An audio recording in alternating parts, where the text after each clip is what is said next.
My ex was so much better in every way, you'll never compare, she told me while dating her high school sweetheart again. I wished them well and moved on completely. 3 years later, she's single and crying outside my office asking if I still love her. The engagement ring was still hidden in my sock drawer when Monica called that Tuesday evening to tell me she was leaving me for her high school sweetheart. We'd been living together for 2 years in our apartment near Tempe Town Lake, where I'd grown comfortable with our Sunday morning routine of trail walks and farmers market coffee, never suspecting she found our life together as suffocating as a poorly ventilated building. I'm a civil engineer for the city of Phoenix, the kind of guy who believes in strong foundations, careful planning, and building things that last, principles I'd applied to our relationship with the same methodical care I brought to designing bridges and infrastructure projects.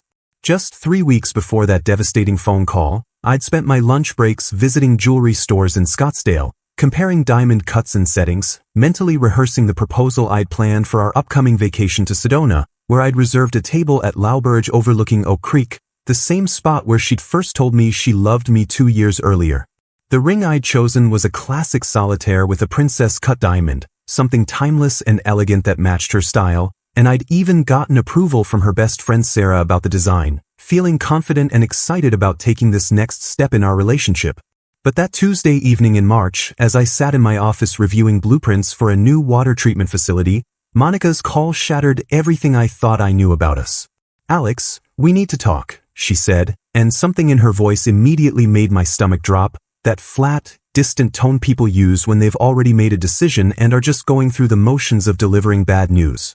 "I can't do this anymore," she continued without preamble, her words cutting through the phone line like a knife. "Ryan's back in town, and we've been talking, and I realize now that what we had in high school was real love, not this safe, comfortable thing you and I have been settling for." Ryan, her high school sweetheart who'd moved to Los Angeles after graduation to pursue some vague dreams of becoming an actor or influencer, the guy whose photos still occasionally popped up on her social media with captions about following your passion and living your best life, that always made me roll my eyes. "Monica, what are you saying exactly?" I asked, setting down my pen and feeling that familiar engineers need to understand the structural integrity of what was happening to my life. "I'm saying Ryan was always so much better in every way. He was captain of the football team. He has this confidence and charisma that makes everyone notice him when he walks into a room, and being with him feels electric and alive in a way that you and I just don't," she said, and I could hear her voice getting stronger, more convinced with each word. "You're a good guy, Alex, really you are, but you'll never compare to what Ryan and I had, what we still have. He makes me feel like the most important person in the world, not just someone who fits neatly into your 5-year plan." The irony wasn't lost on me that she was criticizing my planning while I literally had an engagement ring receipt in my wallet, but I stayed quiet, letting her continue this character assassination that felt like watching a controlled demolition of everything we'd built together. "You're safe but boring, Alex. You come home at the same time every day, you want to watch Netflix and cook dinner and talk about water main repairs or whatever project you're working on, and that's fine for some people, but I need more than that," she said, her voice gaining momentum like she'd been practicing this speech. "Ryan just got back from LA where he was working on this amazing startup, and he has all these stories about celebrity parties and business deals, and when he talks about the future, it's not about 401k contributions and mortgage rates, it's about really living, about taking risks and chasing dreams." I found myself staring at the framed photo on my desk of us hiking Camelback Mountain last fall, both of us grinning and sweaty and happy, and wondering when exactly that version of us had become insufficient for her.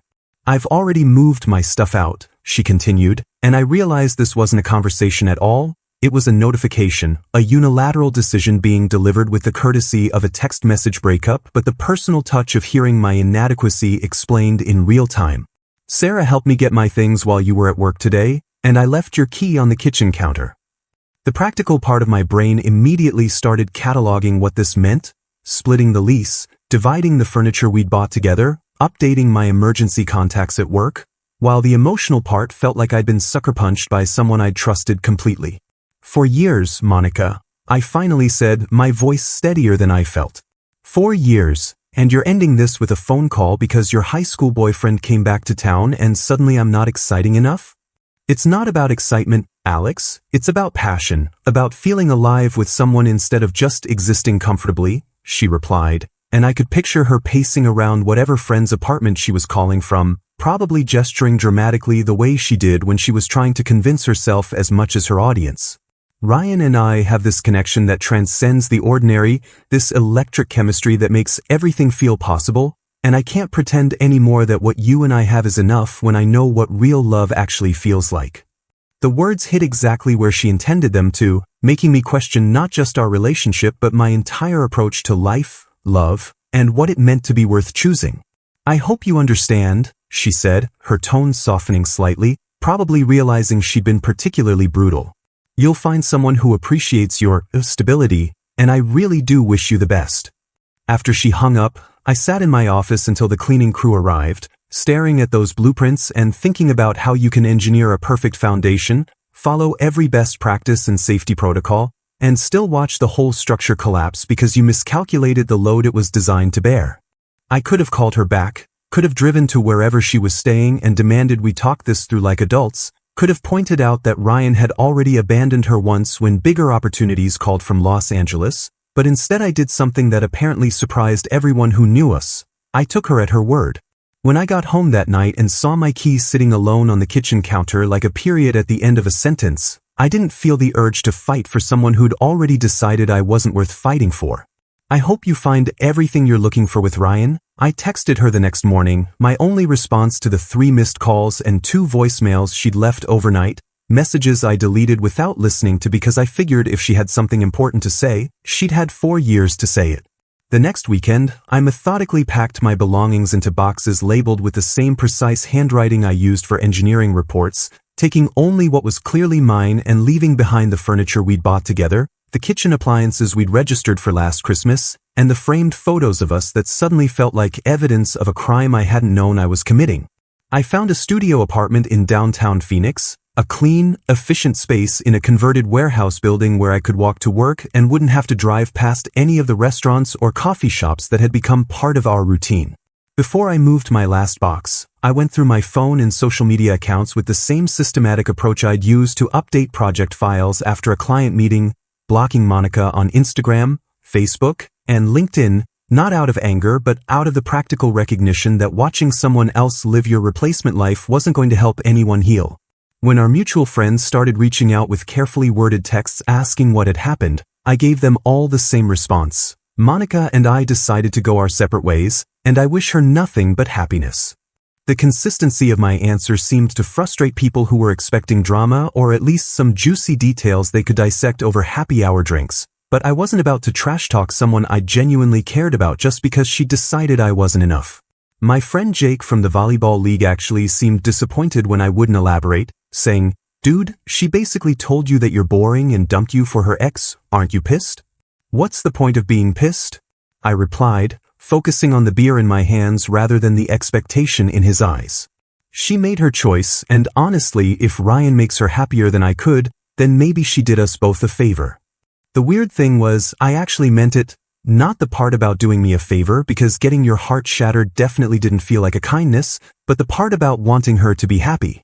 If Monica needed electric chemistry and celebrity party stories and someone who made her feel like the center of the universe, then she deserved to have that. And I deserve to be with someone who didn't find my steady presence as exciting as watching paint dry.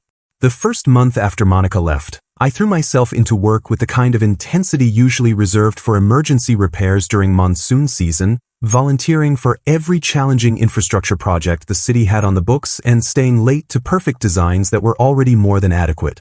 When the transportation department needed someone to lead the preliminary engineering for a new light rail extension connecting downtown Phoenix to the airport, I raised my hand before anyone else could speak, knowing that the technical complexity and regulatory hurdles would require the kind of focused attention that left no room for dwelling on failed relationships. But the real breakthrough came when I discovered rock climbing at South Mountain, initially just looking for a weekend activity that would get me out of my studio apartment where the silence had become deafening, but finding something that demanded complete mental presence in a way that made everything else disappear. There's something profoundly therapeutic about hanging 40 feet off the ground, trusting your equipment and your technique while your brain has to shut off every worry except the next handhold, and I started going twice a week, then 3 times, until I was leading routes that would have terrified the version of me who'd been content with farmers market walks. The physical challenge led me to join a recreational volleyball league downtown, partly because my climbing buddies kept inviting me and partly because I'd realized that Monica wasn't entirely wrong about my social life needing some expansion beyond work colleagues and Netflix. Tuesday and Thursday evening games became something I actually looked forward to, surrounded by engineers and teachers and small business owners who had no idea about my recent romantic failures and seemed to appreciate my reliable serve and steady teamwork without needing me to be anyone other than exactly who I was. I also started taking Spanish classes at the community college on Monday nights, something I'd been meaning to do for years since half my job involved working with Spanish-speaking contractors and community members, but had always found excuses to postpone when Monica wanted to spend evenings planning weekend trips or watching reality TV shows about people with more dramatic problems than ours. Learning a new language at 28 felt like proof that my brain wasn't as set in its ways as Monica had implied, and there was something satisfying about the methodical progression from basic vocabulary to actual conversations with my instructor, Mrs. Hernandez, who had infinite patience for my engineering-precise pronunciation attempts. The most meaningful change came when I started volunteering with Habitat for Humanity on Saturday mornings, swinging hammers and installing drywall for families who'd never owned homes before, working alongside retirees and college students and other volunteers who showed up consistently not because they had to but because they wanted to build something good in the world. There's a particular satisfaction in framing walls and installing electrical systems for people who've been saving and hoping for years to have a place that's truly theirs, and I found myself looking forward to those early mornings more than any date night I'd had with Monica, probably because the work felt purposeful in a way that dinner conversations about her coworkers' drama never had. Each weekend, as I watched families walk through their nearly completed homes for the first time, measuring rooms and planning where furniture would go, I realized I was reconstructing my own life with the same careful attention to detail I brought to building theirs, laying a foundation that could support whatever came next instead of just hoping the existing structure would somehow hold together indefinitely. 3 years later, I barely recognized the man Monica had dismissed as safe and boring, though the transformation hadn't happened overnight but rather through the same methodical approach I brought to everything else, consistent effort compounding into results that surprised even me. The light rail project I'd volunteered for during my darkest post-breakup days had evolved into leading the design for a major transit corridor connecting Phoenix to Scottsdale, a $180 million infrastructure initiative that put me in regular meetings with city council members and earned me a feature article in Arizona Highways magazine about innovative urban planning. When Mayor Gallego personally thanked me at the groundbreaking ceremony, calling the project a model for sustainable development that other cities will study for decades, I felt a quiet satisfaction that had nothing to do with impressing anyone else and everything to do with knowing I'd helped build something that would improve thousands of people's daily lives. My rock climbing had progressed from those tentative first routes at South Mountain to leading weekend expeditions up Camelback Mountain's more technical faces, guiding newer climbers through the same mental and physical challenges that had helped me rebuild my confidence after Monica's departure. There's something profound about belaying someone through their first difficult climb, watching them discover they're capable of more than they believed possible, and I'd found a community of adventurous, grounded people who shared my appreciation for both calculated risks and meticulous preparation. The Spanish classes had paid off beyond my wildest expectations. Not only was I fluent enough to conduct community meetings entirely in Spanish, but I'd started volunteering as a translator for immigrant families navigating the city's permitting process, helping them understand building codes and zoning requirements in their own language. Mrs. Hernandez still sent me articles in Spanish about engineering innovations in Latin America, proud of her former student who'd gone from struggling with conjugations to being featured in Univision's coverage of the transit project. I'd bought a modern townhouse in Roosevelt Row, the arts district downtown where galleries and coffee shops had replaced empty lots, a 3-bedroom place with clean lines and floor-to-ceiling windows that reflected both my improved financial situation and my evolved aesthetic sense. The promotion to senior project manager had come with a 40% salary increase, but more importantly, it had given me the confidence to start A&M Consulting on weekends, specializing in sustainable urban development for smaller municipalities that couldn't afford the big engineering firms.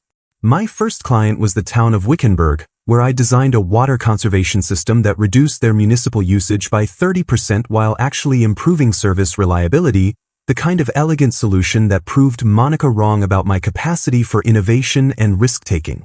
The real validation came when Phoenix Business Journal named me to their 30 under 30 list of rising professionals, with a write-up that described my work as combining technical excellence with environmental consciousness to create infrastructure that serves both current needs and future generations. The photo they used was from the Camelback mountain climbing expedition I'd led for a team-building exercise with my consulting clients, all of us grinning and dusty after successfully summiting the most challenging route I'd attempted, looking like someone who'd never been told he was too boring to keep a woman's interest. The shy, predictable engineer who'd been dumped for his high school rival had become someone who designed transit systems by day, led rock climbing expeditions on weekends, conducted business meetings in 3 languages, and ran a consulting firm that was booked solid through the next fiscal year, not because I'd tried to become someone else, but because I'd finally had the space to become fully myself. I was leaving my downtown office on a Tuesday evening in October, mentally reviewing the presentation I'd give to the city council the next morning about Phase 2 of the transit project, when I spotted someone sitting on the concrete steps of our building who looked vaguely familiar but completely out of place. At first glance, I thought it might be a homeless person who'd found shelter in the alcove, but as I got closer, something about the posture and the hair color made my steps slow, and then stop completely when I realized I was looking at Monica, though a version of her I'd never seen before, disheveled and hollow-eyed, crying quietly into her hands like she'd been there for hours. She looked up when my shadow fell across the steps, and the recognition in her red-rimmed eyes was immediately followed by something that looked like shame mixed with desperate relief, as if she'd been hoping I'd appear but dreading the moment it actually happened. "Alex," she said, her voice hoarse and barely above a whisper, "I've been waiting for you." The woman who'd once dismissed me as boring and predictable was wearing clothes that looked like they'd been slept in, her usually perfect hair unwashed and hanging limp around a face that had lost at least 20 pounds, giving her cheekbones a sharp, almost skeletal appearance that spoke of stress and poor nutrition. "Monica, what are you doing here?" I asked, settling my laptop bag more securely on my shoulder while maintaining what I hoped was a safe distance, both physically and emotionally. "How did you even know where I work?" "I saw the article in Phoenix Business Journal," she said, wiping her nose with the back of her hand in a gesture that was startlingly childlike coming from someone who'd once been so concerned with appearances. "About your transit project and the consulting company, and I needed to see you." She took a shaky breath and looked up at me with eyes that held 3 years' worth of regret and something that looked dangerously close to desperation. "Ryan left me," she said simply, and then the floodgates opened, words tumbling out between sobs like she'd been holding them back for months. "He left me 6 months ago, but really he destroyed everything long before that. He wasn't who I thought he was, Alex, not even close." I found myself sitting down on the steps despite every instinct telling me to keep walking, partly because Monica looked like she might collapse if I left, and partly because I needed to hear what had happened to the confident woman who'd been so certain that Ryan represented everything I could never be. "He started changing right after we got back together," she continued, her voice gaining strength as she began what felt like a confession she'd been practicing. "At first it was little things. He didn't like my friends, said they were holding me back from becoming the person I could be with him, and it felt romantic, like he saw potential in me that other people missed." She laughed bitterly, a sound that had no joy in it whatsoever. "Within 6 months, I'd stopped talking to Sarah, stopped going to the book club I'd been in for 2 years, stopped doing anything that didn't involve Ryan or his approval." The picture she painted was devastating in its familiarity, classic emotional manipulation dressed up as devotion, isolation disguised as exclusive attention, control presented as care. "He convinced me to quit my graphic design job because he said it was beneath me, that I should focus on building our life together while he handled the finances," she said, staring at her hands like she couldn't believe her own stupidity. "Except there were no finances to handle, all those stories about his successful startup in LA, the celebrity connections, the business deals, it was all lies, Alex. He was living off credit cards and charm, bouncing from couch to couch and making it sound like adventure." I felt a mixture of vindication and genuine sadness as she described how Ryan had gradually taken control of her bank account, her credit cards, even her car, all under the guise of managing their resources more efficiently, while he pursued various get-rich-quick schemes that never materialized into actual income. "The cheating started early, but I didn't want to see it," she said, her voice dropping to almost a whisper. "Other women would text his phone when I was sitting right there, and he'd say they were business contacts or old friends, and I believed him because I wanted to believe him. She looked up at me with eyes that held a painful awareness of her own willingness to be deceived.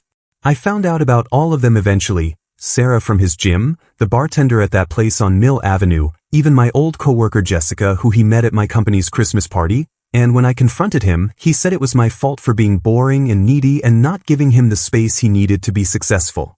The final blow had come when Ryan simply disappeared one morning, taking her car, her credit cards, and the last $3,000 from her savings account, leaving behind only a note that said he'd found someone who understood his vision and couldn't be dragged down by negativity anymore.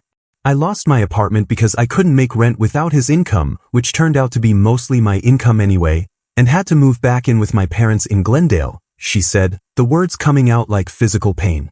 I'm 31 years old, Alex, living in my childhood bedroom, working part-time at a coffee shop because my references from my old job are useless after 3 years, and I can barely get through a day without having panic attacks about how completely I destroyed my life. The irony was so sharp it almost felt cruel.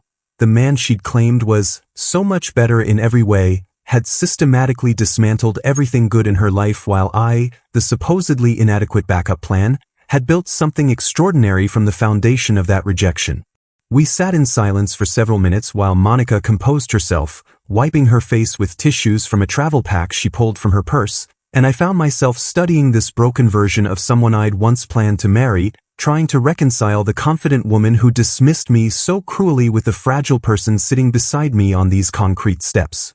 When she finally looked up at me again, there was something different in her eyes, not just regret, but a calculating desperation that made me instinctively lean back, recognizing the look of someone about to ask for something they had no right to request. Alex, I know I have absolutely no right to say this after what I did to you, but I need to ask you something, she began, her voice steadying as she shifted into what felt like a rehearsed speech. Do you think there's any possibility, any chance at all, that we could try again? The question hung in the evening air like smog, and I felt a familiar engineer's impulse to analyze the structural integrity of what she was proposing, examining it from every angle before determining whether it could bear any weight. Monica, what exactly are you asking me? I said carefully, watching her face cycle through hope, desperation, and something that looked like strategic thinking. I'm asking if you still love me, she said, reaching out as if to touch my arm before apparently thinking better of it. Because I never stopped loving you, Alex. I was just confused and stupid and thought I wanted something else, but these 3 years have taught me that stability and kindness matters so much more than excitement and passion. She was gaining momentum now, like a sales pitch she'd been perfecting, and I recognized the same persuasive energy she'd once used to convince me to spend $200 on concert tickets for bands I'd never heard of. I made the biggest mistake of my life when I left you, and I've regretted it every single day since, she continued, tears starting fresh but somehow seeming more performative than the raw grief she'd shown earlier.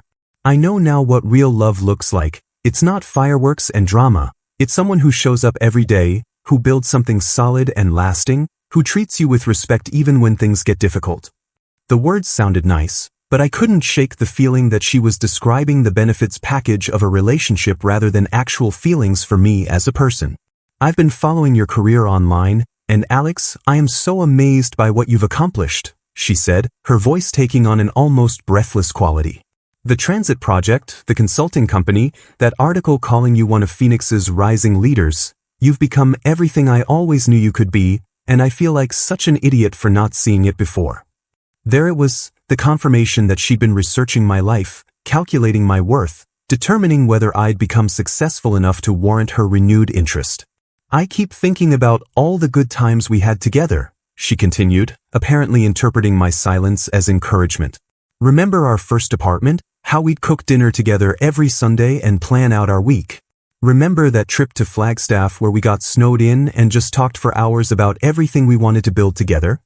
She was cherry-picking memories like a real estate agent highlighting a property's best features while ignoring the structural problems. And I found myself wondering if she'd forgotten about all the time she'd complained about those same quiet Sunday evenings being boring.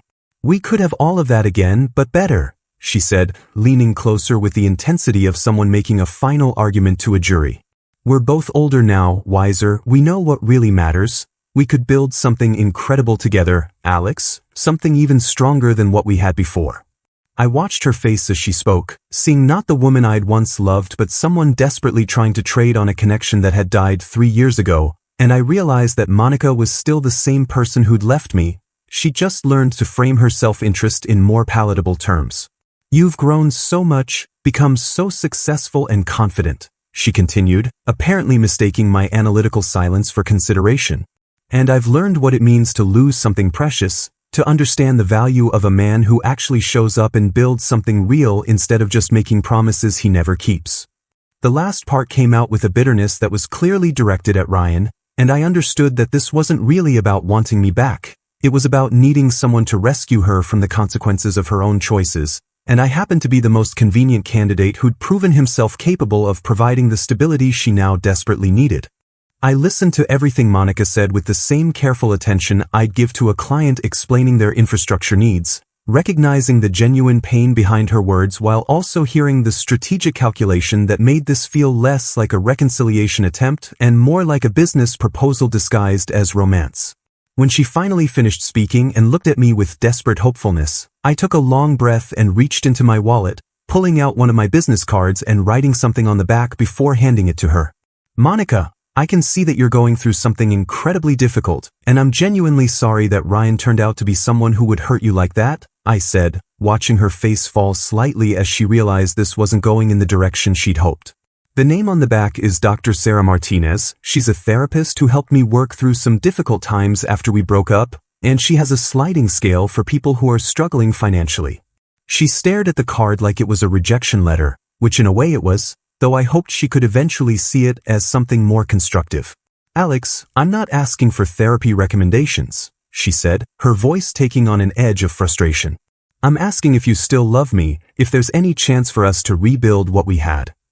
The directness of the question deserved an equally direct answer, even though I could see it wasn't what she wanted to hear. "No, Monica, I don't love you anymore," I said as gently as I could manage. "I haven't for a long time, and honestly, I'm not the same person you left 3 years ago, and you're not the same person I was in love with back then either."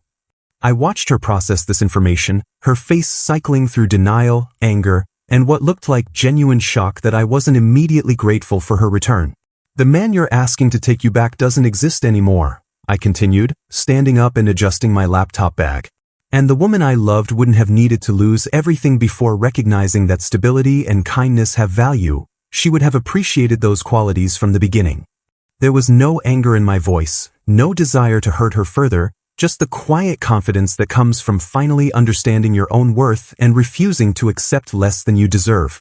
"Monica, you need to focus on rebuilding your own life rather than trying to reclaim a past that honestly wasn't as good as you're remembering it," I said, pulling my car keys from my pocket.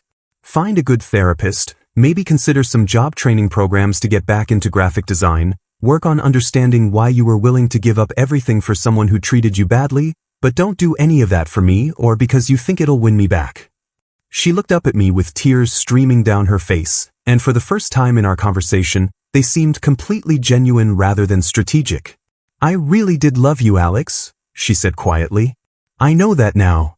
"I believe you," I replied, and I meant it. "But love isn't just a feeling, Monica. It's a choice you make every day about how to treat someone, and 3 years ago you chose to treat me like I wasn't good enough for you." I started walking toward the parking garage, then paused and turned back one last time. "I hope you find whatever it is you're really looking for, and I hope you learn to value the right things before you find it."